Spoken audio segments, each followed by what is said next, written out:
Hello and welcome to another video on orbital mechanics. I'm still going through the book Orbital Mechanics for Engineering Students by Howard D. Curtis, 4th edition.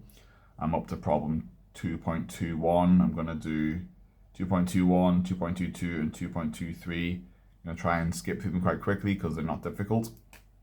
So 2.21 says the spacecraft is in a 400 kilometer by 600 kilometer low Earth orbit.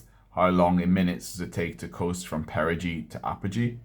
So I assume it means that the altitude at perigee is 400 kilometers and apogee is 600 kilometers. So knowing that, I can add on the Earth's radius, and then we have a simple formula to get A and the semi-major axis, and a simple formula to get the period is 2 pi A to the power of 3 over 2 divided by the root of our gravitational constant for Earth. And then from that you can get the number of minutes. So that's pretty straightforward. 3.22 is very similar. It's saying that its perigee is 500 kilometers and its apogee is 2000 kilometers. So again, we can get the semi-major axis, and then we can also get the eccentricity from the perigee and the semi-major axis. We can get the period again, and then the velocity. It also wants the velocity at perigee and the velocity at apogee, and there's the normal velocity equation we've used several times there. Square root of the gravitational constants upon 2 over your radius minus 1 over your semi-major axis, and work that out, you get the right answer. And then 2.23, slightly more complicated, but not by much. It tells us that the velocity at perigee is 10 kilometers per second.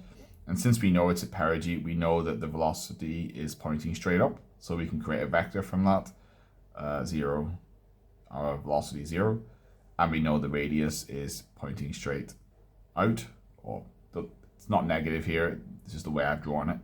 So you always assume this is positive for the calculations. And so the radius at perigee is Earth plus our altitude. So again, put it into the x component here and 0, 0. And then we get our angular momentum per unit mass is r cross radius cross velocity.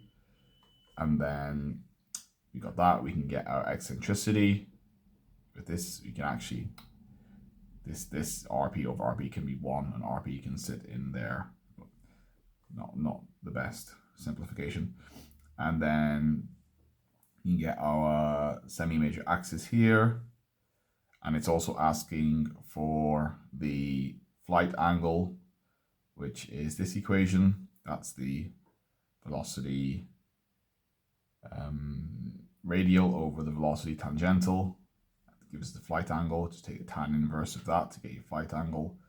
And then it also wants the altitude at an angle of 120 degrees. Let's say it's that there, 120. It wants this value here, the radius.